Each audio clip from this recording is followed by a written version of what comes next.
Hey everybody, welcome back to the Wednesday Show. And from time to time on the Wednesday Show, we like to take a little field trip. We're going to do that today. Okay, so we're here at a cemetery in Lawrence, Kansas. You may ask, why are we at a cemetery in Lawrence, Kansas? Well, let me flick things around here. I'll show you. All right. Going to check out the gravesite of a pretty famous individual right up ahead. Can't really see it very well, but there it is, Dr. James Naismith. Thought it was somewhat appropriate. The NBA season, basketball season, should be wrapping up here in the next few days, and interestingly enough, born in Ontario, Canada. How about that? This is Memorial Park Cemetery. It's just off of East 15th Street in Lawrence. As you can see, it's just a regular cemetery as well. A little mausoleum off this way. And that's 15th Street right there. So if you're ever in Lawrence and you want to come check it out, there's the resting place of the man who invented the game of basketball. And curiously enough, he started his life in Canada and ended it in Kansas. Interesting transition. Okay, well, I hope you enjoyed our little trip to the east side of Lawrence. A lot of people probably don't know that the father of the game of basketball was buried right here. Lived here for many years. He was the first coach at the University of Kansas and the only one with a losing record. But he and his sort of understudy, Dr. Fog Allen, I think he was a doctor, Fog Allen, for whom the Allen Fieldhouse here on campus is named. Was very successful, also instrumental in getting the game of basketball introduced into the Olympics, and also instrumental in getting the NCAA college basketball tournament set up. So, and his coaching tree includes people like Adolph Rupp, who you may know if you're a big Kentucky fan, or Dean Smith. So there's quite a coaching tree there of individuals, and you can link it back to the first one, which was right here in Lawrence. So I noted in the short snippet at the cemetery that Dr. Naismith was actually born in Canada. And the last couple of years, I've gotten to know so many folks from Canada, gotten to be really good friends of mine. So one of my latest YouTube fads has been watching all these YouTube videos about Canada. And so I'm learning all kinds of interesting facts about the Confederation of the, So it is interesting, I thought, maybe just to me, that really the only two sort of major place names I can think of in North America that start can is Canada and Kansas. So, then we've got the link between Dr. Naismith. Also, Kansas came of age as a state in the 1860s at the same time that the nation of Canada was coming into being, just a few years later. So there's that sort of analysis. Most recently, there was a player at the university from Canada, Andrew Wiggins. Canada actually has put a fair number of good players in the NBA, so there's a little bit of overlap there. I have to say that as I've learned more and more about Canada, I've learned two things. One, that there are clearly differences between the US and Canada in terms of the way we approach certain ideas, and certainly in the way our politics is set up. Some cultural differences, particularly, in different parts of Canada. There may be some things that would seem a bit odd to us, but frankly, there's probably things that seem a bit odd to us that go on in Maine or Florida or, California as well. It's just such a large continent. But there's so much that the U.S. and Canada have in common, and I hope to visit one of these days. I'm really looking forward to it. I don't know if I can pull it off next year. Hopefully by then the travel restrictions will all have dropped away.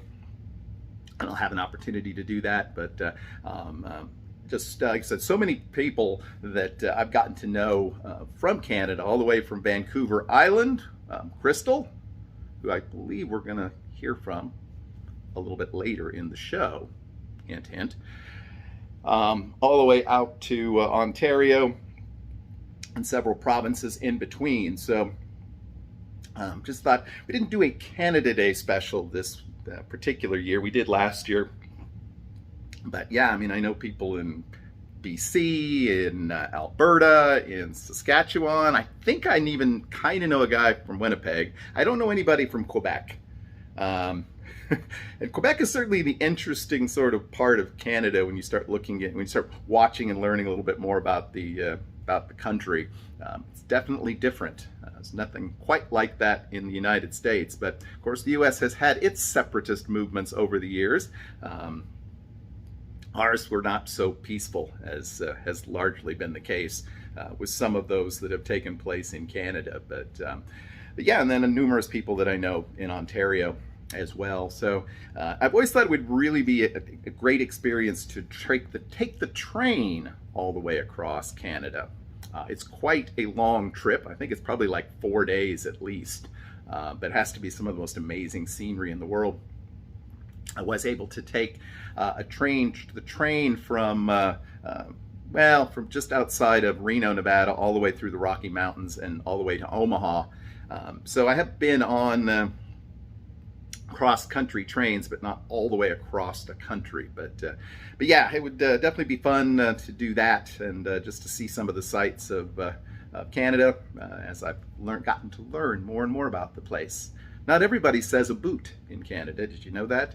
And actually, the vast majority of people in Canada do not, in fact, buy their milk in bags, but some do. And actually, some in the United States buy their milk in bags. Bet you didn't know that.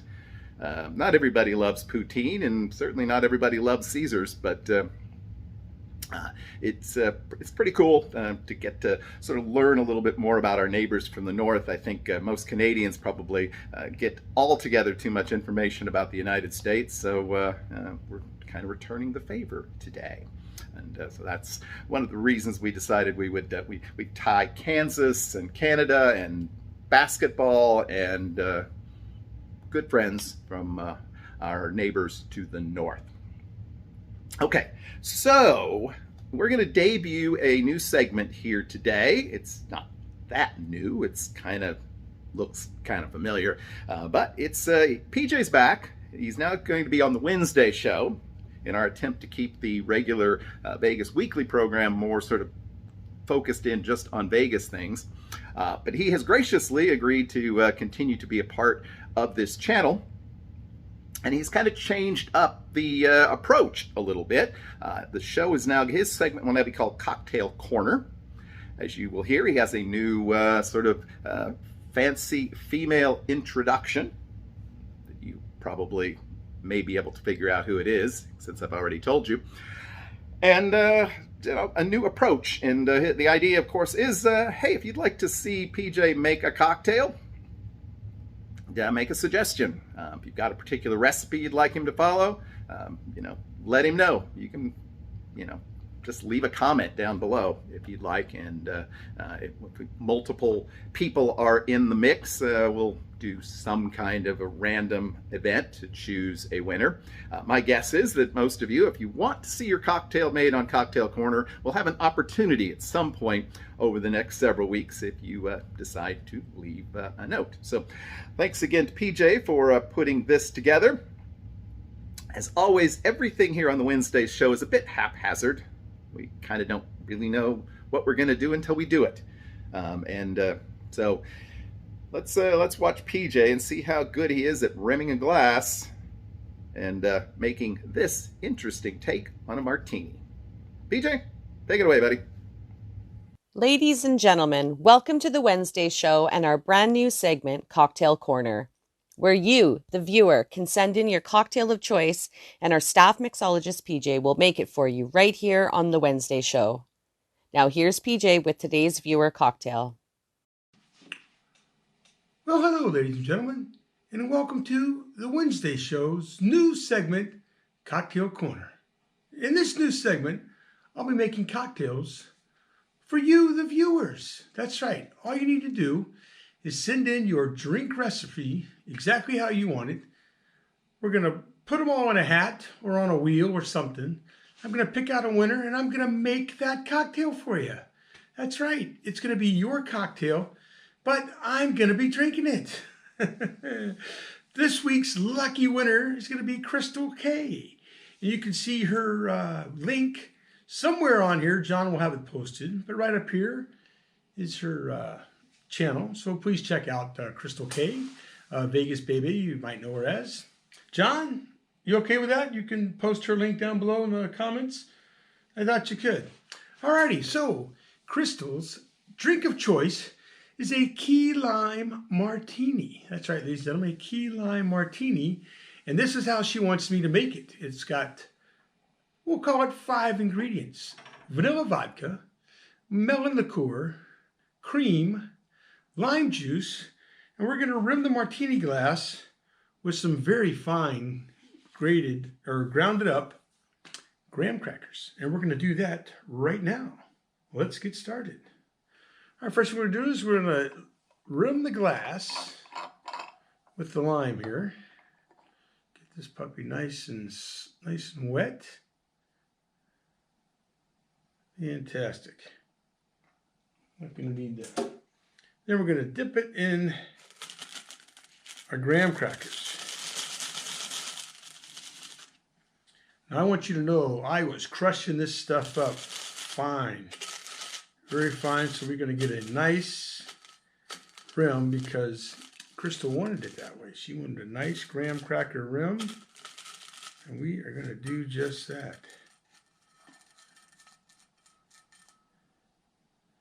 And there it is, ladies and gentlemen, a lovely, lovely graham cracker rim. All right, we'll set that aside. Okay, now we're going to put in our ingredients. Oops. In our shaker. First thing is 3 ounces of vanilla vodka. Next, 1 ounce of melon liqueur. Followed by a 1/2 ounce of lime juice and a 1/2 ounce of cream. You could use half and half, heavy cream, light cream, whatever cream you like. All right, we're going to put the lid on. Going to give it a good shake for about 10 seconds.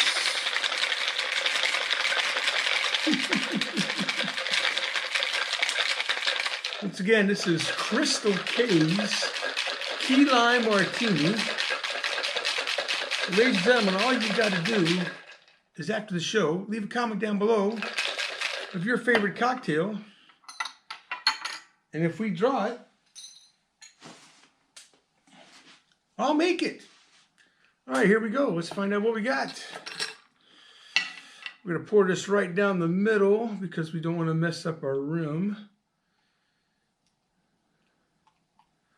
Now, there's a few variations of this one, but I did not see one with a melon liqueur. If it's going to be key lime, we want this to be a little bit on the green side.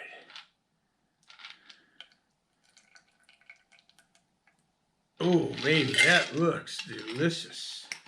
That looks delicious. All right, we're going to set that aside. Ladies and gentlemen, I present to you the Key Lime Martini. Crystal, cheers to you, sweetheart.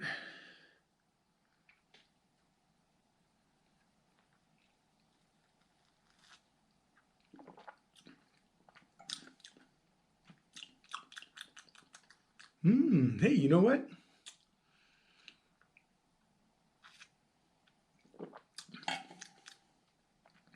That is not too bad. That's 3 ounces of vodka. That's a pretty good kick. I might have gone down to maybe a 1/2 ounce of lime juice. That's kind of got a little bite to it, a little tart. But maybe she likes it tart like that. I went by her recipe, and there you have it, ladies and gentlemen, the Key Lime Martini. Crystal, thank you very much. John, back to you. And the new Wednesday show, ladies and gentlemen. Take it away, John. Oh, but wait. I forgot something, didn't I? I'm not going to redo this drink, so we're just going to add this to the end. I'm sorry. But, ladies and gentlemen, as always, please drink responsibly. Now, John, back to you and more of the Wednesday show. Crystal, thanks again, darling.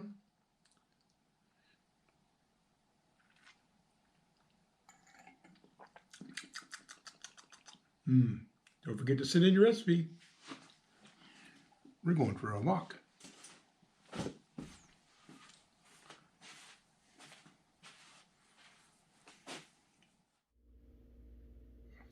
Okay, there you go. Cocktail Corner. Key lime martini. I think it might have been a little strong for PJ, but definitely not too strong for Crystal. We thank her for her contribution to today's episode. I will indeed place a link to her channel, which, given the situation in Canada, has been focused quite a bit on doings in and around her home, and a lot of sort of interesting stuff. And always in a beautiful setting, because it's a lovely property that she lives on. So definitely check her out. And she's planning, hopefully, with everything stays together, I think to be back in Vegas in October. So we hope that that comes to pass for her and for many other people from outside the U.S. who would like to join us here. You notice there wasn't a podcast again this week. One of these days, I'm just going to do one every day for a week, just to create this library of stuff. I got sidetracked on Monday, dealing with getting my car registered. Of course, I waited until the very last minute to try to do this, and they screwed up the paperwork, and I didn't even have the right paperwork, so I had to get this sort of express, yeah. But hopefully, we'll get it here in the next few days so that I'm not driving illegally, because my 60-day in-transit tags are about to expire. But it's what you get when you are lazy and don't want to take the time to do something in a timely manner. So there you go. Okay, we're going to wrap up today's show. Hope that you enjoyed our little take on Canada and our little field trip. We'll try to do some more field trips again in the future. I think it's always kind of fun to go look around, and I just had the inspiration in the middle of last night when I wasn't sleeping that this was the day we needed to go to the grave. That sounds not so good. All right. Do not go to the grave, but please do like, comment, and subscribe. I'm not going to put that little tag at the end. So like, comment, subscribe. Please do that. L-I Lickus, whatever. Is there an acronym? Perhaps we can just put that up. Anyway, thank you for joining us today on the Wednesday show. We'll be back next Wednesday with something. Maybe we'll do a live. I don't know. Maybe we'll do the Wednesday show live. If anybody's interested in doing that, let me know. And then we'll be back on Saturday with another episode of Vegas Weekly. Until then, hope that you all have a great, lucky, and healthy few days. We'll see you again real soon. Bye-bye.